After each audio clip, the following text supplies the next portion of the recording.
Bone homeostasis is related to the calcium homeostasis. In this series of bone homeostasis, we are going to see what are the different hormones and what are the different target organs in the body that play a role in maintaining the plasma calcium level as well as the calcium levels in the bone.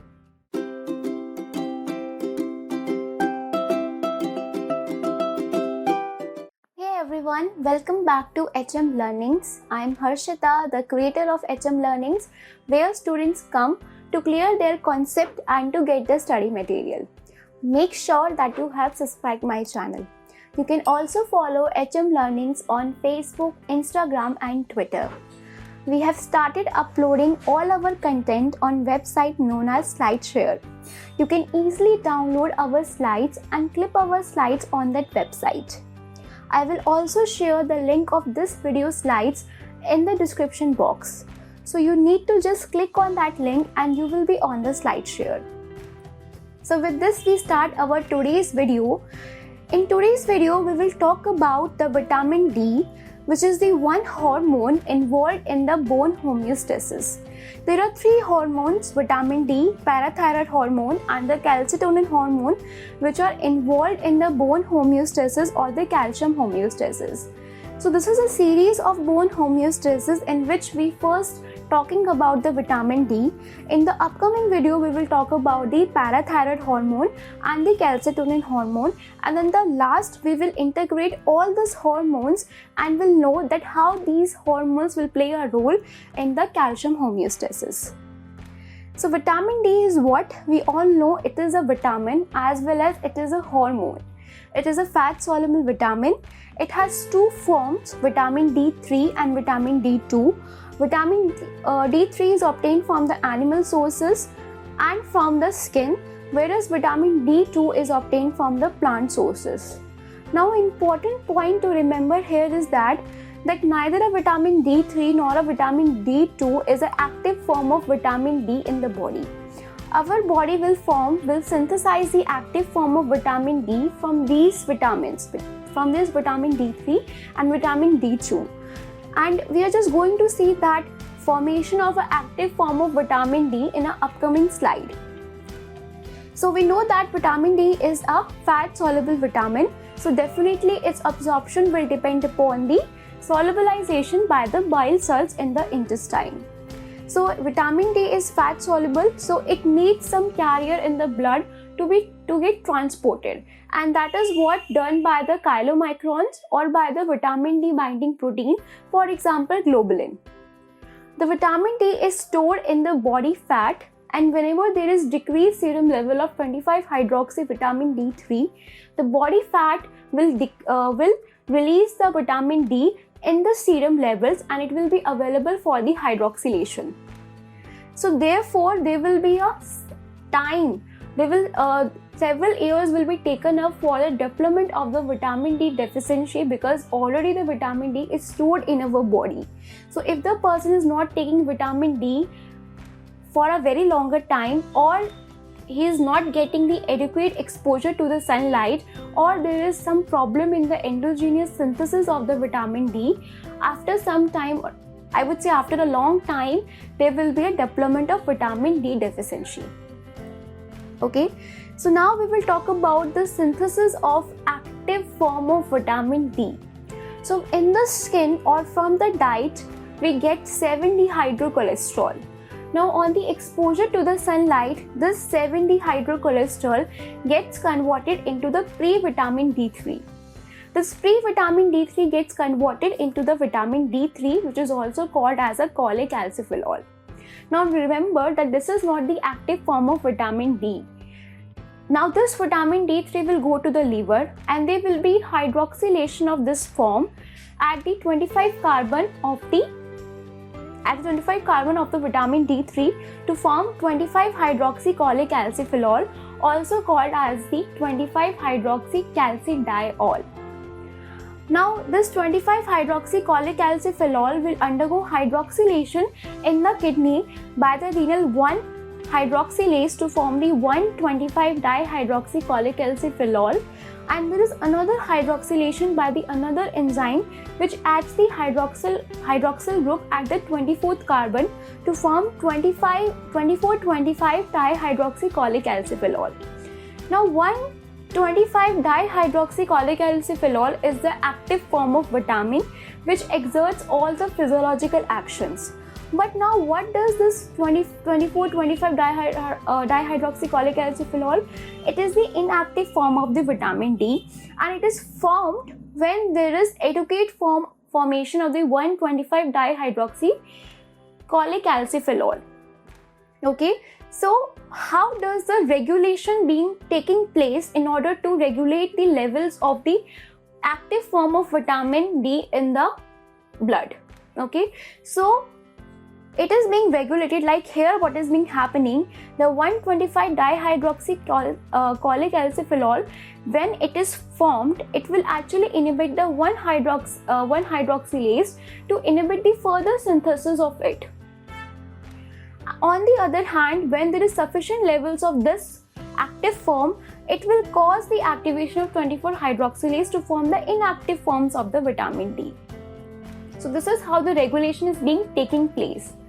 Another thing is that the hormone which is known as a parathyroid hormone, which we are going to see in the coming video, it stimulates the 1-alpha hydroxylase enzyme and will cause the production of more vitamin D. Will cause the synthesis of more active form of vitamin D. But there are another factor like the fibroblast growth factor 23 which will inhibit this synthesis. So this is how the vitamin D3 level, the active form of vitamin D3 level, is being regulated. Now the normal plasma level of 25-hydroxycholecalciferol is about 30 nanogram per ml. So always remember that in the vitamin D test, what we see in the plasma is this 25-hydroxycholecalciferol, not the 125-dihydroxycholecalciferol. And the value of 125-dihydroxycholecalciferol is about 0.03 nanogram per ml. So we have dealt with what is vitamin D, how it is synthesized, what is the active form of vitamin D. Now we have active form of vitamin D in our blood. So what will be its physiological role? Okay, what it will do in the bone homeostasis, because we here are particularly interested in the homeostasis of the bone, in the homeostasis of the calcium and the phosphate. So there is active form of the vitamin D, and the major function or the net action of the vitamin D is that it will maintain the plasma calcium level. It will neither let the plasma calcium level to be get lower, or it will be not let it down to be get higher. It will be maintained. Okay, so how it achieves that? It causes the absorption of the calcium from the intestine, increase the absorption of the calcium from the intestine. So if we taken some amount of the calcium in our diet, the calcium in the intestine, the absorbed one will be get increased by the action of vitamin D. Now after its absorption, the calcium will be there in the blood, which will be filtered by the kidney. So now it is a responsibility of the kidney to increase the reabsorption of the vitamin so that the serum calcium level can be raised up. So that is done by again vitamin D. Vitamin D increases the reabsorption of calcium from the DCT as well as the reabsorption of phosphate also. On the bone, it increases the bone turnover. So I will explain this bone turnover term when we talk about this in the upcoming slide. So now we are going to elaborate one by one that how it will increase the calcium absorption in intestine, how it will increase the calcium phosphate absorption in the intestine, and how it will cause the bone turnover. So first we talk about the vitamin D, how it increases the intestinal absorption. So for that we need to understand how the calcium absorption takes place in the small intestine. So this is the enterocyte processing the villi. And on the left side you can see this is the lumen of the intestine, and on the right side of this enterocyte you can see this is the interstitial space, further followed by the blood. So in the interstitial lumen we have calcium. Now this calcium will enter inside the enterocyte by the means of a channel or a transport called as the transient receptor potential Wilnoid 6, a long name. Okay, now the calcium has entered inside the enterocyte. So there is another protein called as the calmindene. Calmindene is basically the calcium binding protein. It will bind to the calcium and ensures that the intracellular concentration of the calcium will remain low, so that the gradient of calcium from the intestinal lumen inside the enterocyte can be maintained and more calcium can be entered. So that is ensured by the binding of the calcium with the calmindene. After binding, the calcium then taken up by and it will be pumped outside the enterocyte into the interstitial space by the means of a calcium pump or by the means of the sodium calcium exchanger. So this is a transcellular pathway, means the calcium is passing through the cell.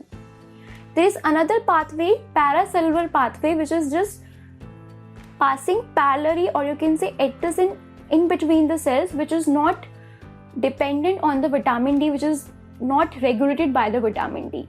Now, how the vitamin D is increasing the intestinal absorption of the calcium?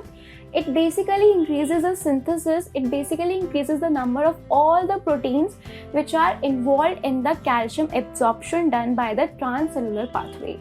So first it will increase the transient receptor potential Wilnoid 6, then it will increase the number of calmindene, and then it will increase the sodium calcium exchanger and the calcium pump. So ultimately the calcium absorption will be get increased because the proteins involved in the calcium absorption are increased. Okay, so this is done by the genomic action. Vitamin D will act on the genetic material, on the DNA, form the mRNA, mRNA will form the protein, and this protein could be any of these to increase the calcium absorption. Now we move on that how the phosphate absorption is being increased. The same thing, the transporter involved in the phosphate absorption is also increased. The expression of that gene is increased. The protein will be more and hence the absorption will be more. So the protein involved or the co-transporter involved here is the sodium inorganic phosphate. It will transport two sodium along with the phosphate, and there will be more absorption of the phosphate.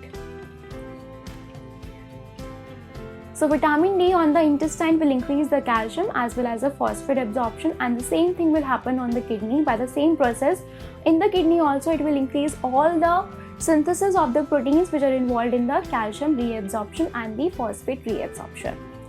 Now what is bone turnover? For that you need to understand that in the bone there are two processes which are happening simultaneously. Okay, one is bone resorption, that is the destruction of the bone, and one is bone formation, that is a bone mineralization. So bone is breaking and bone is forming, and there is a balance between these two things, and this whole process is called as the bone remodeling, which occurs in response to the mechanical stress we put on the bones as well as hormonal. Okay, so the vitamin D increase this turnover. Okay, it increases this bone remodeling. It increases the rate of the bone remodeling. It will increase the bone resorption as well as the bone mineralization. So how it can do that? By indirect effect as well as the direct effect. Direct effect is when by the differentiation of the osteoclast. Osteoclasts are the cells which are involved in the resorption of the bone. So it will increase the resorption of the bone by causing the differentiation of the osteoclast. Indirect effect, which we have studied already, that it will increase the serum calcium level by calcium reabsorption from the intestine and calcium absorption from the intestine and calcium reabsorption from the kidney. So it will provide the calcium and the phosphate to the bone to cause the mineralization. Okay, so it is causing mineralization as well as bone resorption and maintaining a balance between these two things, ultimately increasing the bone turnover. So what happens when there is excess? In the excess, the direct effect of the vitamin D will be predominant. And what happens if there is deficiency? In the deficiency, there are two conditions which we can see. One is the rickets, which occurs in the children. There is impaired mineralization of the bone matrix because there is no calcium and the phosphate. There is no vitamin D which is making sure that the calcium and the phosphate is available for the bone to be get mineralized. That's why there will be unmineralized osteoids, and the bone, the mechanical strength of the bone will be reduced, and there will be bowing of the legs. Osteomalacia is a condition which occurs in the adults, and this occurs because in the adults there is bone remodeling. Everyone has a bone remodeling, but here there is abnormal mineralization of the bones when there is bone remodeling being happening. Sorry, it must be bone remodeling. Okay, so and hence the bones will be predisposed to have the fractures in the adults who has the vitamin D deficiency. Okay, so you definitely came to know that this is the last slide. So if you like this video, please like, share and comment. If you have any doubt, you can make me know in the comment section. Comment down your suggestions for the upcoming video. Please comment, because it will really help me to decide as well as to do more better in the upcoming slides, in the upcoming videos. And you can follow us on Facebook, Instagram and Twitter.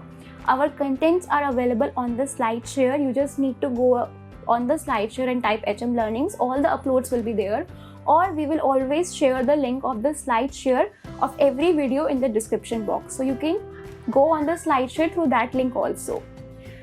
Please subscribe to our channel, and till then keep learning.